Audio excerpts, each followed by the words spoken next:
এবার নারীর গায়ে হাত তুলল জামায়াতের আমির, তা আবার বিএনপি পরিবারের উপর। যশোরের মনিরামপুর পৌরসভার ৬ নম্বর ওয়ার্ড জামায়াতের আমির বেলাল ও তার ভাই হাসান সহ সহযোগীরা এমন ঘটনা ঘটিয়েছে। আসল ঘটনা শুনলে গা শিউরে উঠবে। এ যেন কুমিল্লার লালমাই উপজেলার সামিয়ার উপর নির্যাতনের আরেকটি ঘটনা।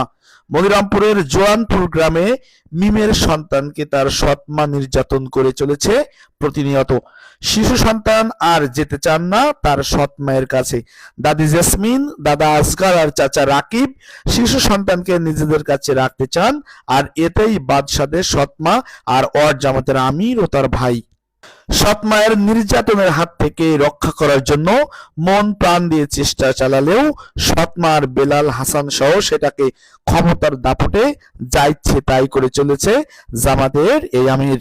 আসগরের পরিবারকে বেধড়কভাবে পিটিয়েছে জামাতের আমির বেলাল সহ তার ভাই ও সহযোগীরা, এমন অভিযোগ ভুক্তভোগী আসগরের। সুষ্ঠু বিচারের জন্য প্রশাসনের দৃষ্টি আকর্ষণ করেছেন, চেয়েছেন জীবনের নিরাপত্তা। এমন হৃদয় বিদারক ঘটনা দেখুন ভিডিও চিত্রে বিস্তারিত।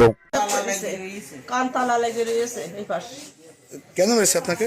আমারে মারিছে ওই আমার পোতা ছেলের জন্য। আমার পোতা ছেলে দেব না, আমার ছেলের সাথে ওরা সহযোগিতা করে আমার পোতা ছেলে ওদের কাছে দিয়ে দিয়েছে। কারা নিতে চাচ্ছে আপনার সেই পোতা ছেলেকে? আমার বড় ছেলে, আর আমার ওই বড় ছেলে আবার পরে বিয়ে করেছে সেই বউ।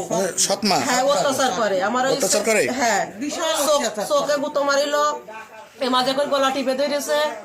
তারপরে যাই এই ওই বান্দা কাটাই ব্রিজের ধাপের তলে দিয়ে দেবে। আমার সাথে রাতে শুয়ে শুয়ে সব করছে। দাদি আমার এই করে, দাদি আমার জন্য তোহরার কাছে দিবা না দাদি, মানে ওর সৎ মার কাছে আমার জন্য তোহরার কাছে দিবা না দাদি। আমার পরান নেই, আমার পরান পুড়ি পুড়িয়ে একটুখানি কই গেছে। ও দেখলে আমি খুব ভয় পাই দাদি, আতঙ্কে থাকি আমি।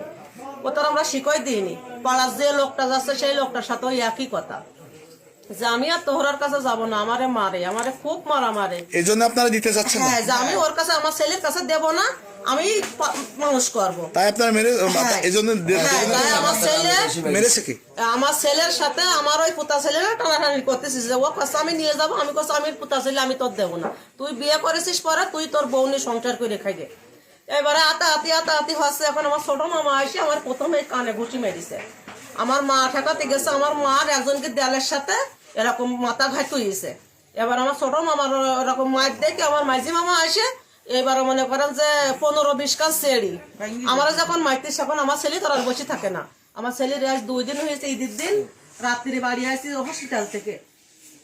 সেই জায়গার থেকে এসে আমার অসুস্থ ছেলে ডারা পর্যন্ত আছে পিসির সাথে মিশই ফেলাই। আচ্ছা, কে মেরেছে? আমার মাঝি মামা নাম কি?